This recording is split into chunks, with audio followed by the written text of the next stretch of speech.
நான் சின்ன வயசாக இருக்கும்போதெல்லாம் அம்மா இது மாதிரி தான் செய்வாங்க. அதுதான் நான் இந்த வருஷம் பொங்கலுக்கு செஞ்சேன். மண்பானையில வைக்கையில, மறுநாள் மாட்டுப் பொங்கலுக்கு நம்ம தண்ணி ஊத்தாமயே வச்சோம்னாலுமே கெட்டெல்லாம் போகாது. நல்லா கெட்டியாவே இருக்கும் சாதம். பாருங்க எப்படி இருக்குன்னு. கெட்டு போணுச்சுன்னா ஒரு மாரி சலசலன்னு இருக்கும். அந்த மாதிரி இல்லாம நல்லா கெட்டியா இருக்கும் நம்ம மண்பானையில வைக்கையில பொங்கல்.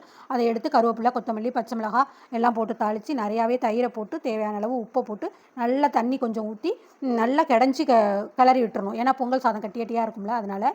துருவுன இஞ்சி கொஞ்சம் எல்லாத்தையும் போட்டு நல்லா கிளறுனோம்னா அருமையான பொங்கல் தயிர் சாதம் சூப்பராகவே இருந்தது. நீங்களும் அடுத்த வருஷம் பொங்கலுக்கு இது மாதிரி ட்ரை பண்ணி பாருங்கள். ரொம்பவே நல்லாயிருக்கும். இல்லை நீங்களும் இது மாதிரி சாப்பிடுவீங்கனாலும் கமெண்ட்ஸில் சொல்லுங்கள். பாருங்கள் தயிர் சாதம் எப்படி இருக்குன்னு. இதுக்கு தொட்டுக்கிறதுக்கு கொஞ்சம் கொத்தமல்லி, புதினா, 3 பச்சை மிளகாய், கொஞ்சம் புளி, உப்பு இதெல்லாம் தான் வச்சு அரைச்சேன். இந்த பொங்கல் தயிர் சாதத்துக்கும் இந்த கொத்தமல்லி துவையலுக்கும் ரொம்பவே சூப்பராக இருக்கும். கொஞ்சோண்டு தேங்காய் அதுவுமே போட்டு அரைச்சிக்கிட்டேன் இந்த கொத்தமல்லி துவையலுக்கு. இது தாங்க மாட்டுப் பொங்கல் காலையில் நம்ம வீட்டு சாப்பாடு. அம்மா சாப்பாடு ரெடி ஆகிட்டு சாப்பிடலாமா? சாப்பிடலாமா?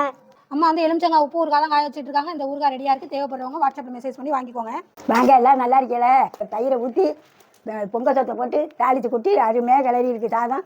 அதுக்கு மல்லி துவையை அரைச்சிருக்கு அருமையாக. நாங்கள் இப்போ இதெல்லாம் சாப்பிட்றோம். இன்றைக்கி அதுதான் சாப்பிட்றோம். பழைய காலத்தை நினச்சி உங்கள் வீட்டில் என்ன சாப்பிட்றீங்கன்னு கமெண்டில் சொல்லுங்கள். அந்த பாட்டு பார்க்குறேன். இந்த வீடியோ பிடிச்சா ஒரு லைக் பண்ணுங்கள், ஒரு சப்ஸ்கிரைப் பண்ணுங்கள். பாய். அடுத்த வீடியோவில் பார்ப்போம்.